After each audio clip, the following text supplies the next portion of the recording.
अस्सलाम वालेकुम and hi everyone. आज हम करने वाले हैं Faraday's second law of electrolysis. तो कल हमने किया था Faraday's first law of electrolysis. आज हम करने वाले हैं Faraday's second law of electrolysis. Faraday's second law of electrolysis को शुरू करने से पहले मैं आपका आमना सामना करवा देती हूँ कुछ बेसिक टर्म्स से, जो टर्म्स आपने 11th में रिडॉक्स चैप्टर में पढ़ी हुई है। ठीक है, तो हो सकता है आपके दिमाग से स्किप हो गई हूँ, इसलिए एक बार उनके रूबरू होना ज़रूरी है। तो सबसे पहले कौन सी है? Equivalent weight. तो इक्विवेलेंट वेट क्या होता है? देखो, इक्विवेलेंट वेट होता है रेशो किसकी? Atomic weight by valency factor. अब एटॉमिक वेट क्या होता है बच्चा? मास नंबर जो होता है ना, वही तो होता है एटॉमिक वेट। बस सिर्फ उसमें क्या होता है, जो उसके जो जो उसके मतलब इलेक्ट्रॉनिक थोड़ा सा इलेक्ट्रॉन्स का भी वेट उसमें ऐड हुआ होता है, जो भी लिटिल बिट। तो हम क्या बोलेंगे? Total weight of an atom is called as atomic weight. It is equal to the number of proton plus neutron with a little extra added by electron. ठीक है, तो मतलब जो भी टोटल वेट है एक एटम का, उसमें कौन कौन मतलब है, किस किस का वेट है? प्रोटॉन का, न्यूट्रॉन का, और कुछ थोड़ा बहुत जो इलेक्ट्रॉन्स ऐड कर रहे हैं वो भी। ठीक है, तो अब वैलेंसी फैक्टर क्या आफत है? तो देखो, ये सर दर्द क्या है वैलेंसी फैक्टर? जितना कोई भी मेटल आयन, जितना कोई भी मेटल आयन इलेक्ट्रॉन गेन करता है, और जो वो इलेक्ट्रॉन का नंबर गेन करता है, जैसे 1 इलेक्ट्रॉन, 2 इलेक्ट्रॉन, 3 इलेक्ट्रॉन, 4 इलेक्ट्रॉन, 5 6 10 12 15, यही इलेक्ट्रॉन गेन करने वाला जो नंबर होता है ना, ये वैलेंसी फैक्टर होता है। मतलब जितने इलेक्ट्रॉन गेन किए वो नंबर क्या है? वैलेंसी फैक्टर है। चलो, नहीं समझ आया कोई बात नहीं, एग्जाम्पल देखते हैं। नंबर 1 है जैसे जिंक। तो Zn+2 है, कितने इलेक्ट्रॉन गेन करके जिंक सॉलिड हो जाएगा? 2 इलेक्ट्रॉन गेन करके। तो 2 इलेक्ट्रॉन गेन किए, ये जो 2 इलेक्ट्रॉन का नंबर है ना, 2, ये 2 हो जाएगा वैलेंसी फैक्टर। तो अब हम इक्विवेलेंट वेट जिंक का निकालेंगे। तो सबसे पहले इक्विवेलेंट वेट ऑफ जिंक किसके बराबर हो जाएगा? देखो, इक्विवेलेंट वेट लगभग मास नंबर के बराबर ही होता है। ठीक है, तो यहाँ पर 65.3 divided by valency factor. Valency factor कितने इलेक्ट्रॉन गेन किए? 2, तो ये 2 हो गया वैलेंसी फैक्टर। किसके बराबर आ गया? 32.65 ग्राम। ये हो गया इक्विवेलेंट वेट। तो अभी तक ने आपने समझ लिया इक्विवेलेंट वेट क्या होता है, एटॉमिक वेट क्या होता है, और वैलेंसी फैक्टर क्या होता है। ठीक है, चलिए अभी भी जिनको समझ नहीं आया, एक और एग्जाम्पल लेते हैं। एग्जाम्पल नंबर 2, सिल्वर Ag+, अर्जेंटियम है ना, लैटिन से इसका सिंबल लिया हुआ Ag, जिसको बोला जाता है अर्जेंटियम, और वैसे इसका बोलते क्या है इसको? सिल्वर। तो कितने इलेक्ट्रॉन गेन करेगा? 1 प्लस का चार्ज है तो कितना इलेक्ट्रॉन गेन करेगा भाई? 1 इलेक्ट्रॉन गेन करेगा ना, जब 1 प्लस का चार्ज है तो। ठीक है, जितनी भूख होगी उतना ही तो खाना खाएगा। तो 1 इलेक्ट्रॉन इसने गेन कर लिया। 1 इलेक्ट्रॉन गेन करने के बाद क्या बना दिया? Ag बना दिया। अब इसका इक्विवेलेंट मैं कह रही हूँ कि मुझे ना सिल्वर का इक्विवेलेंट वेट निकाल के बताओ। तो आप क्या करोगे? रेशियो ले लोगे। किस किस के ratio? Atomic weight upon valency factor. अब आपने ले लिया यहाँ पर एटॉमिक वेट ऑफ सिल्वर कितना होता है? 107.8 होता है, तो मैंने लिख दिया 108। कितने इलेक्ट्रॉन गेन किए? वैलेंसी फैक्टर 1, तो 1 इज इक्वल टू 108 ग्राम। ठीक है, तो एक बार फिर से I repeat it once again. Equivalent weight क्या होता है? एटॉमिक वेट वैलेंसी फैक्टर की रेशियो। ठीक है, समझ आ गई। अब एटॉमिक वेट क्या होता है? मतलब मास नंबर के लगभग होता है। टोटल वेट जो होता है किसी भी एटम का, उसी को एटॉमिक वेट बोलते हैं। ठीक है, वैलेंसी फैक्टर क्या होता है? एक मेटल आयन जितना इलेक्ट्रॉन गेन करता है, वही इलेक्ट्रॉन का नंबर उस मेटल आयन के लिए वैलेंसी फैक्टर होता है। समझ आ गई? चलिए अब हम देखते हैं एक्सपेरिमेंट। एक्सपेरिमेंट से जब हम रूबरू हो जाएंगे, उसके बाद हमें आसानी से स्टेटमेंट समझ आ जाएगी। ठीक है, तो यहाँ पर देखिए बच्चा जी, मैंने क्या लिए? 2 इलेक्ट्रोलिटिक सेल लिए, जिनको सॉल्ट ब्रिज से कनेक्ट कर दिए। ये बीच में तो दिख रहा है ना, ये वाला, ये हो गया सॉल्ट ब्रिज। ठीक है, लेट मी जूम दिस।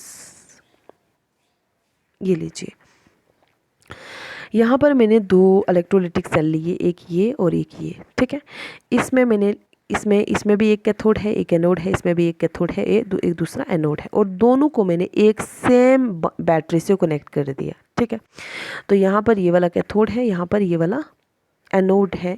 और एनोड इलेक्ट्रोलिटिक सेल में पॉजिटिवली चार्ज होता है और कैथोड नेगेटिवली चार्ज। तो यहाँ पर आपको फ्लो ऑफ इलेक्ट्रिसिटी या इलेक्ट्रिक करंट इधर से कैथोड से एनोड की तरफ दिख रहा है, कोई कन्फ्यूजन तो नहीं होगी। फिर उसके बाद साल्ट ब्रिज से कनेक्ट कर दिया, ये वाला देखो बीच वाली लाइन, ठीक है, ये वाली, यहाँ पर ये वाला कैथोड है और ये वाला एनोड है, तो इलेक्ट्रॉन का जो फ्लो है वो कैथोड से एनोड की तरफ आ रहा है, ठीक है। अब यहाँ पर जो दोनों इलेक्ट्रोड है, ये दोनों के दोनों इलेक्ट्रोड मान लो जिंक के ले लिए, ठीक है। और यहाँ पर जो सोल्यूशन है इलेक्ट्रोलिटिक सोल्यूशन, ये कौन सी है, जिंक सल्फेट। और यहाँ पर कौन सी सोल्यूशन है, यहाँ पर है AgNO3 सिल्वर नाइट्रेट की सोल्यूशन, ठीक है। अब क्या करना है हमें, अब इलेक्ट्रोलिटिक ये साल्ट ब्रिज क्यों लगाया, देखो अभी हम एक लेक्चर और करेंगे जिसमें मैं साल्ट ब्रिज के बारे में अच्छे से बता दूंगी। यहाँ पर साल्ट ब्रिज का इतना मेन फंक्शन याद रखिए कि साल्ट ब्रिज क्या करता है, मेंटेन करता है electrical neutrality with in the internal circuit, ठीक है। इंटरनल सर्किट के अंदर ये क्या करता है, इलेक्ट्रिकल न्यूट्रलिटी को मेंटेन करके रखता है, ठीक है। अब देखो, अगर मैं कह रही हूँ कि इन दोनों सेल में अब यहाँ पर एक बात मुझे बताओ, जितना यहाँ बैटरी तो एक है, तो जितना करंट यहाँ आ रहा होगा इतना ही तो यहाँ जा रहा होगा ना, है ना, सेम करंट। तो अगर आई करंट मतलब सेम फ्लो हो रहा होगा, अगर हम सेम टाइम देंगे तो जितना टाइम मतलब एक घंटे के लिए बैटरी चालू करके रखी तो उतना करंट इधर भी फ्लो होगा, उतना इधर भी होगा। तो अगर मतलब सेम टाइम के लिए मतलब सेम करंट फ्लो करेंगे तो दोनों में एक जैसा चार्ज फ्लो होगा, तो किसके बराबर हो जाएगा, क्यू। क्यू क्यों है, चार्ज, तो I into T is equal to charge, charge के बराबर हो जाएगा क्यू, ठीक है। अब मैं कह रही हूँ कि जितना अगर सेम चार्ज दोनों पे हो रहा है, मतलब सेम चार्ज फ्लो हो रहा है दोनों कंपार्टमेंट्स में, दोनों इलेक्ट्रोलिटिक सेल में, तो जितना कैथोड के ऊपर Zn+2 आयन डिपॉजिट लिबरेट या डिपॉजिट होंगे, उतने ही Ag पॉजिटिव भी डिपॉजिट होंगे इस वाले कैथोड पे। तो ऐसा होता नहीं है, ऐसा संभव नहीं है। क्यों नहीं है, क्योंकि देखो दो डिफरेंट मेटल्स हैं, हाँ जी, एक जिंक है, एक सिल्वर है, हाँ जी, हो गया क्लियर। दूसरी बात, डिफरेंट डिपोजिशन रेट, इनका डिपोजिशन रेट भी लिबरेशन रेट भी डिफरेंट है, हाँ जी है। उसके बाद डिफरेंट इलेक्ट्रॉन एक्सेप्टिंग टेंडेंसी, हाँ ये भी है, एक दो एक्सेप्ट कर रहा है, एक कर रहा है। इसीलिए जो WZn is not equal to WAg, मतलब जो weight of zinc deposit at cathode is not equal to weight of silver deposit at cathode, ठीक है, ये इसके बराबर नहीं होगा। अब चलिए, आई होप आपको यहाँ तक क्लियर हो गया होगा। अब वेट ऑफ जिंक डिपॉजिट किसके बराबर हो जाएगा कैथोड पे, अभी तो हमने बताया ना कि आपको रूबरू करवाया था इक्विवेलेंट वेट से, तो weight of zinc deposit at cathode is directly proportional to equivalent of zinc, equivalent weight of zinc, मतलब कितना वेट जिंक का डिपॉजिट हुआ कैथोड का, वो उतना ज़्यादा होगा जितना ज़्यादा जिंक का इक्विवेलेंट वेट होगा। तो यहाँ WZn is directly proportional to EZn। WZn क्या है, weight of zinc deposited directly proportional to EZn। E क्या है, इक्विवेलेंट वेट ऑफ जिंक।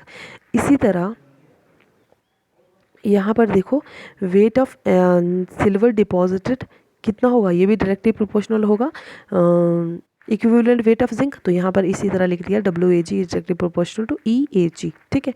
अब यहाँ पर देखो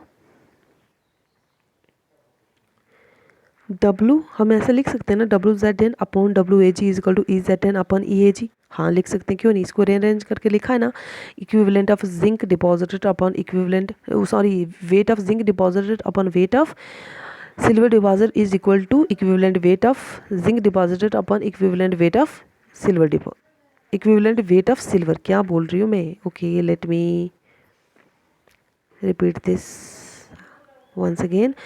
यहाँ पर देखो weight of zinc deposit is equal to equivalent weight of zinc, ठीक है, और उसके जितना ज़्यादा वेट होगा, इक्विवेलेंट वेट होगा जिंक, उतना ज़्यादा जिंक डिपॉजिट होगा कैथोड पे। तो जितना ज़्यादा वेट होगा, जितना ज़्यादा इक्विवेलेंट वेट होगा सिल्वर का, उतना ज़्यादा सिल्वर डिपॉजिट होगा कैथोड पे। ये चीज़ लिखी हुई है, ठीक है, ये मैथमेटिकली और इस एक्सपेरिमेंट से हमने निकाल लिया। अब देखते हैं हम स्टेटमेंट। अब आपको स्टेटमेंट आई होप अच्छे से समझ आ जाएगी। क्या है स्टेटमेंट, स्टेटमेंट है, let me zoom this first ताकि आपको अच्छे से दिख जाए। देखो, the amount of different substances liberated by the same quantity of electricity, ठीक है। अब ये चीज़ तो आपको समझ आ गई होगी ना कि amount of different substances liberated, क्योंकि यहाँ पर डिफरेंट सब्सटेंस कौन सा लिबरेट हुआ है, यहाँ पर जिंक और यहाँ पर कौन सा Ag, ठीक है। Liberated by the same quantity of electricity passed through the electrolytic solution. हाँ जी, सेम क्वांटिटी ऑफ इलेक्ट्रिसिटी हमने पास की, क्योंकि जितनी इधर पास हो रही है इतनी इधर हो रही है, ठीक है। Are proportional to their chemical equivalent weight, वो किसके प्रोपोर्शनल होगी, कितनी ज़्यादा होगी, जितना ज़्यादा उनका इक्विवेलेंट वेट होगा। तो यही चीज़ तो हमने यहाँ पर देखी है। अब यहाँ पे देखिए, इसीलिए हमने लिख दिया W is directly proportional to E, ठीक है। मतलब जो weight deposited is directly proportional to equivalent weight, ठीक है। तो weight W1 upon E1 is equal to W2 upon E2, ठीक है। अब यहाँ W क्या है, मास ऑफ सब्सटेंस डिपॉजिट, और E क्या है, इक्विवेलेंट वेट। तो बच्चा जी ये था हमारा क्या, Faraday's second law of electrolysis. निचोड़ क्या निकल के आया, निचोड़ ये कंक्लूजन क्या निकला कि अगर आपके पास दो कंपार्टमेंट में दो इलेक्ट्रोलिटिक सेल हैं, उनको आपने सेम बैटरी से कनेक्ट किया हुआ है, और उसमें से अब बैटरी का काम है कि वो चार्ज फ्लो करवाएगी, तो जितना चार्ज दोनों कंपार्टमेंट में सेम चार्ज फ्लो होगा, है ना। उसी और कंपार्टमेंट में क्या है, इलेक्ट्रोलिटिक सोल्यूशन है। जब उस इलेक्ट्रोलिटिक सोल्यूशन से सेम चार्ज फ्लो होगा, तो जो डिपॉजिट होगा ना, जो डिपॉजिट होगा मेटल कैथोड पे, वो उसके इक्विवेलेंट वेट के डायरेक्टली प्रोपोर्शनल होगा। जितना ज़्यादा उसका इक्विवेलेंट वेट होगा उतना ज़्यादा मेटल डिपॉजिट होगा, ठीक है। तो आज के लिए इतना ही, थैंक यू। आप बताइएगा समझ आया कि नहीं आया।